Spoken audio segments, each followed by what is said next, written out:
Hi, my name is Joe Anderson, and I'm a lifelong wildlife conservationist. I have always had a great passion and interest in all things wild, wildlife, wild places, the wilderness, and the great outdoors. I guess in past times, or even in modern times, I might be classed as a environmentalist, a green, or a tree hugger even. However, I think they're not very helpful labels, and they certainly are very inaccurate in today's world. And I hope that some of what I'm going to talk about will explain why. In 2013, I set up a social enterprise called Carbon Tanzania. It focuses on forest conservation, on mitigating climate change, and on protecting community-owned forests in East Africa, specifically in Tanzania. The reason I set it up with my great friend at the time and my business partner, Mark Baker, was because we realized that we need to find a way to put a value on natural resources that allows people, especially the people who live in and around those natural resources, to benefit from their efforts to protect those resources, both for themselves and for the world, for the global population. It also came out of a realization that for environmentalists, conservationists like ourselves, when we look back at the last 50, 60 years of wildlife conservation efforts, of environmentalism, really there's been a lot of failure, sadly, very little success in truly preserving the natural resources in a sustainable way in the face of growing populations of people and their needs, which equally are always growing. And so really the reason that we need to care about environmental sustainability, we should care about conservation of nature and the natural systems, is because we as a human population depend on those systems for our well-being, for our livelihoods and for our health. Well, looking back, of course, one of the great origins of my interest in nature and wildlife, I have to be honest, it was simply watching David Attenborough's nature programs when I was a child. It actually engendered in me a desire to travel, and specifically to Africa. I remember being fascinated by Africa from an early age and all through my teenage years. This desire to be in the wilderness and to travel led me in my gap year to travel actually across East and Southern Africa. Flew off to Kenya and travelled by bus and truck. I hitchhiked, rode horses, walked, went on trains, and travelled all the way down from Kenya through Tanzania. I went through Malawi, across Mozambique, Zambia, Zimbabwe, Botswana, and eventually to South Africa. It was a fantastic trip. Obviously spent lots of time camping under the stars, on beaches, enjoying the thrill of backpacking, discovering lots of new places, amazing experiences. I was in Cape Town very soon after Nelson Mandela was released. Spent some time mixing with young South Africans and celebrating that momentous occasion. And at the end of it all, I realised, looking back, of course, I realised what a massive impact it had on me personally, what I felt about what I could do with my life, both personally and professionally. Well, before setting off on that gap year, I'd actually taken a place to study biology at university. And having completed that degree, which was a 3-year standard biology degree, I was even more convinced that my personal and professional life would have to involve working in nature, working in the outdoors, and hopefully contributing to the preservation of some of these great wildlife areas. And again, because of a lot of the stuff that we studied at university, a lot of the material was by chance focused on African scenarios. That again only reinforced the interest that I was developing then on in Africa as a continent itself. In my second year, towards the end of my second year, I actually joined a team that went to Tanzania to conduct what was a rudimentary survey on a very rare but charismatic forest mammal, small forest mammal called a black and rufous elephant shrew. And the time I spent there in Tanzania at that time, we worked with local research scientists and spent weeks in remote forests, camping, doing survey work, and in areas that are well away from tourist hotspots. It really piqued my interest again, and only served to emphasize how much I loved being out in the wild, and again, how intriguing Africa was as a destination for me. I mean, a few years later after that, I left university, and it wasn't long after that that I made the choice to return to Africa, which I'll mention again, but the rest is history, and it was one of the best decisions I ever made.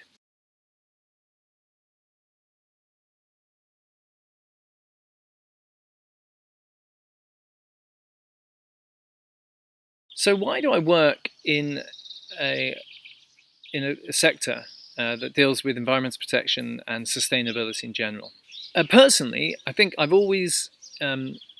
like to think I've always, one of my key values at least, is the golden rule, of course, which is to treat others as you would want to be treated yourself. I'd like to think that's one of the core values that I have. And I think that's expressed for me, at least, in always wanting to fight for the underdog in situations where people can't represent themselves or protect themselves in social situations. And I would say also that my care and drive to do something good for the environment is somewhat similar, in that the environment, nature, wildlife, is in a similar situation, in the sense that it can't protect itself from bad practices that is visited on it by human societies. So in a way, it's the same thing. It needs to be represented. And in the same way that social injustice comes back to bite all of us if it's not dealt with, the same thing will happen with environmental mismanagement. If we don't take care of it, it will come back to affect us, both economically and physically. Another part of my wanting to work in wildlife conservation and in the environmental sector in general, of course, it's clearly not a sector where you are going into it because you're of the pursuit of riches or material gain. I always wanted to be involved in projects and activities in the outdoors, more because of the opportunities it afforded me for experience. The opportunities I hoped also could afford me to affect change and to have positive influence on, again, the wild spaces and the nature and the wildlife for which I might have been working, or alongside which I might have been working. And so that's definitely a value, I would say, or a motivation. I have much greater intrinsic motivation for working in nature and working for the sustainable management of the planet than I do extrinsic motivations around pure monetary gain. And thinking back to my time in my gap year, thinking back to my time on my short expedition in the second year from university, where I spent time in Tanzania, it made me realize, and I had very clear reflection, that I needed for my own, to be able to fulfill my own desires for both my personal and professional life, to be working in the outdoors. And that's what really, the realization that the urban lifestyle wasn't good for me, both mentally and physically, and for my professional development, that essentially set me on the track to return to Africa. And it really, again, it was one of the best decisions of my life, as evidenced by the fact that the company I now run is still there, and my entire focus is now on my work in wildlife conservation and sustainable management in East Africa.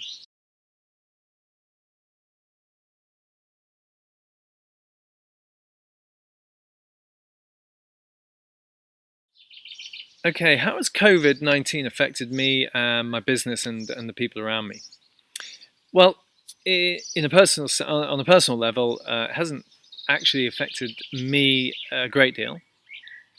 I work from home already, and so does my wife. Obviously, our kids are still at home, and so as for many people, I think during this time, it's meant a lot more family time. We've been able to play games, card games, spend a bit more time perhaps than we would usually spend together. Um, we we seem to enjoy each other's company, which is fortunate, and so it hasn't been a huge change. Professionally, it hasn't it hasn't changed so much for myself working from a home office, working remotely anyway, um, and having to do a lot of my meetings through a lot of the video conferencing software over the last 2 or 3 years, and even for many years living in Tanzania, we were only really able to contact a lot of people remotely. Traveling wasn't easy, both in and out of Tanzania or even within Tanzania. We have a model which is very devolved, so we're able to we have managers in each of the sites where the work actually goes on, and fortunately, again, modern technology, even in the more remote parts of Tanzania.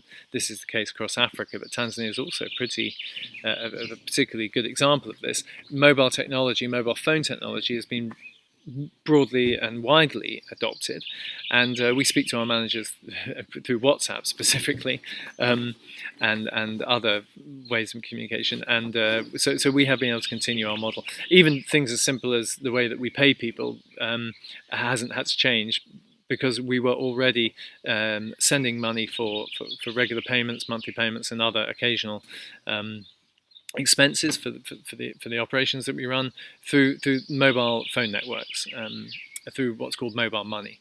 So interestingly for us, it hasn't changed a great deal. For me, my role in the company in the last few years, as I've actually moved from Tanzania to be in the United Kingdom, has been to run a global marketing and commercial operation for the company. And again, that started 2 or 3 years ago, and so again, not much has changed, as that essentially that role has seen me working from a home office and building up networks, usually remotely. The business that we're in, just to be clear, is protecting forests, but the result of it is the aim of it, and the commercial aim, is to create something called a carbon credit from the carbon that's stored in these forests. We create these carbon credits through our work with the communities that own these forests, and that allows us to then sell those those carbon credits, to commercial customers who themselves have targets to reduce their emissions, to reach zero carbon targets, and to generally compensate their carbon impacts. What has happened in COVID, of course, it has affected many businesses, many parts of the economy. But because climate targets and the need to deal with climate change in general is such a long-term need, it really hasn't affected the interest that we have from the commercial sector in purchasing what we produce, these forest-based carbon credits. Because the companies that are already committed to this as part of their corporate strategy, as part of the DNA of their company, and because they realize it has to be done from a global perspective, they have not changed their strategies just because of the COVID crisis, which is an acute crisis, while the climate crisis is a chronic problem that has to be dealt with and will continue to need to be dealt with. On a personal level, I have to say the biggest loss is that I don't get to spend time in our field sites in the bush. And as I mentioned, what really feeds my soul and gives me great pleasure, of course, is spending time in these incredible the great outdoors in the wilderness, which is where the projects are that we work in, and that's a great personal loss to myself. However, again, it's a short-term thing, and I'm looking forward, once things have been re-established into some structure, which as we all know, is going to be a new normal, I will be relishing the chance to go to our project sites and spend time in the forests and the savannas in which we work.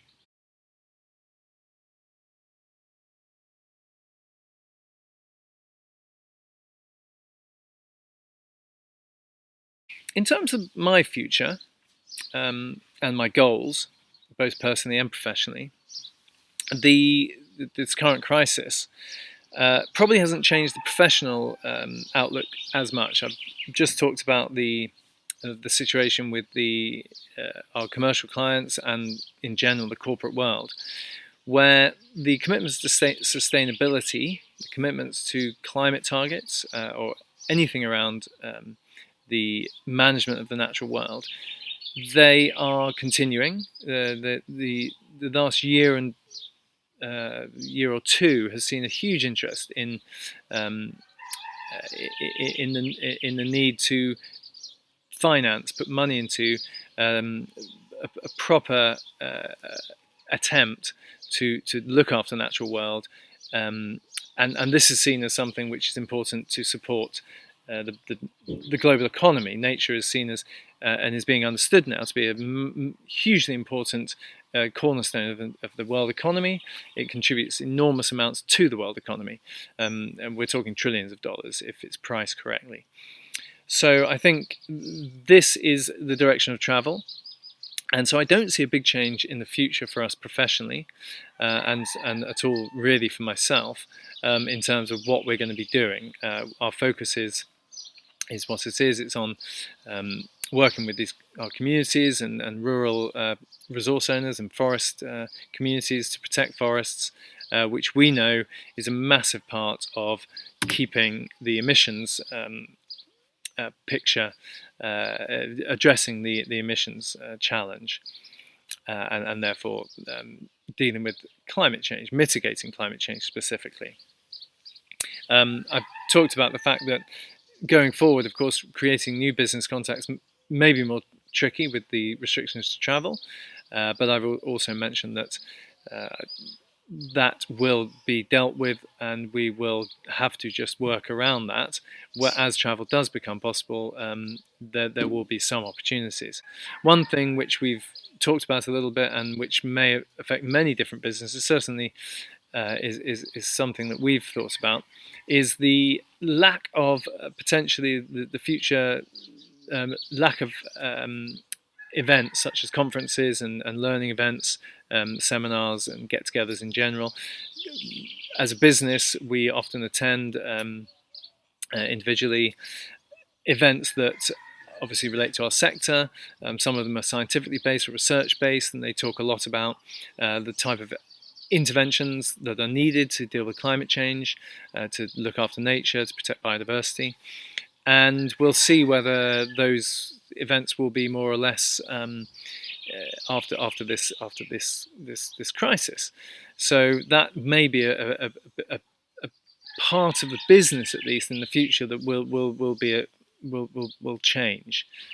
I certainly think that from a personal point of view, and this has again happened across sectors, but it's particularly relevant to what we're trying to do.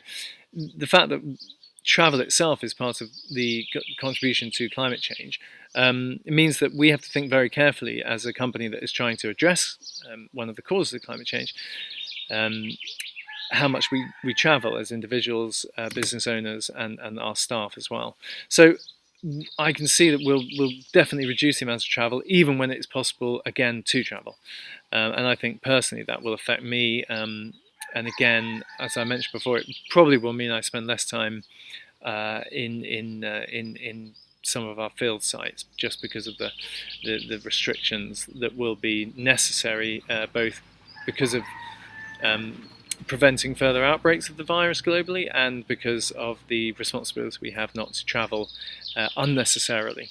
So, for us, that particularly pertinent, because of course we are trying ourselves to be a company that is fully and squarely focused on sustainability and climate change mitigation.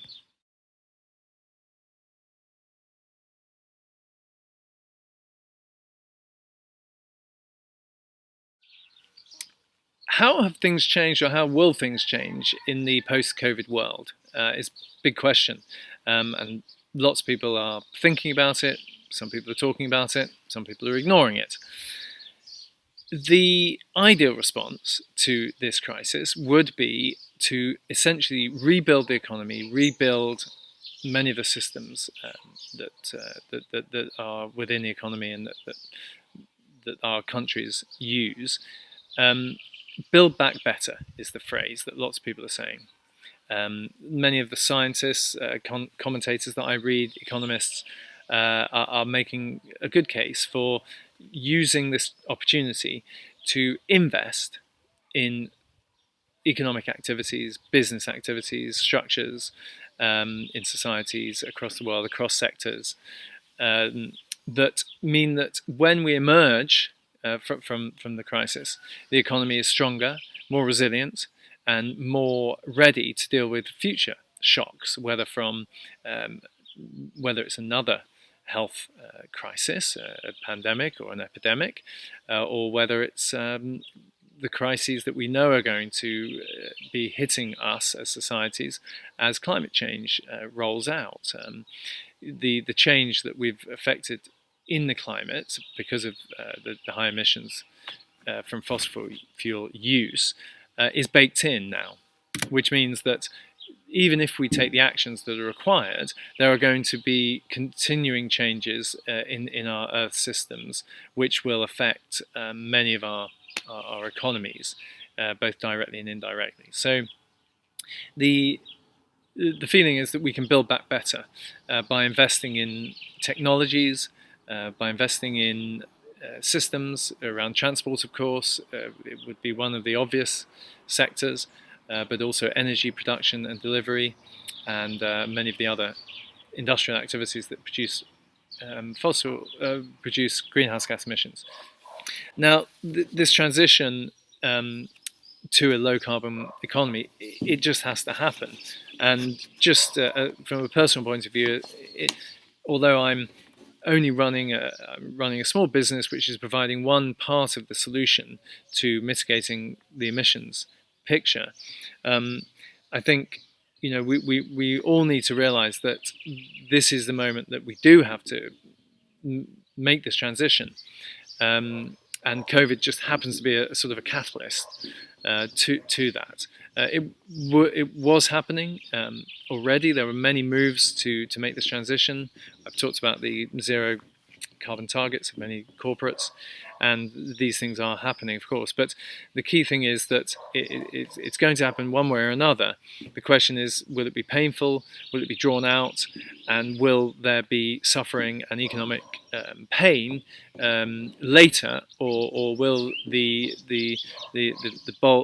will people be bold enough to make the moves earlier, even though it's somewhat disruptive in the short term?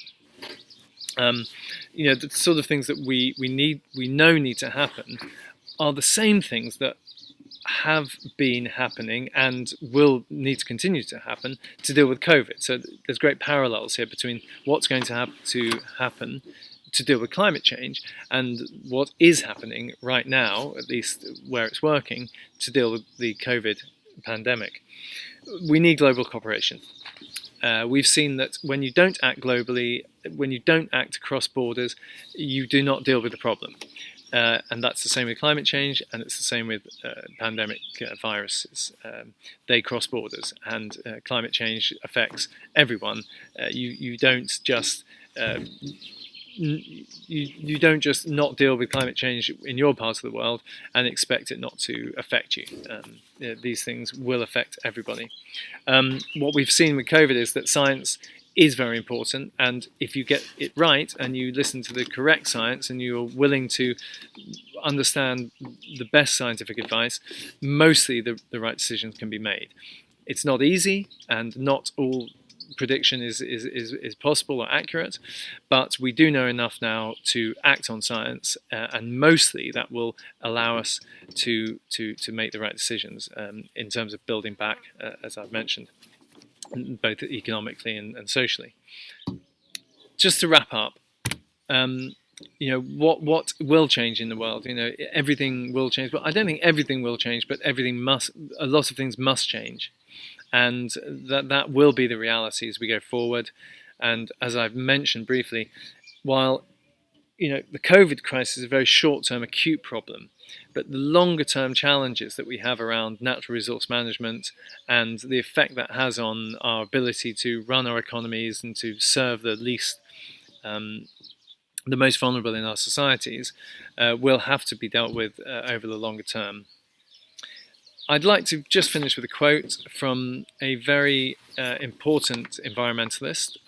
He's a poet, an American poet and writer, and an environmental campaigner since the 50s and 60s.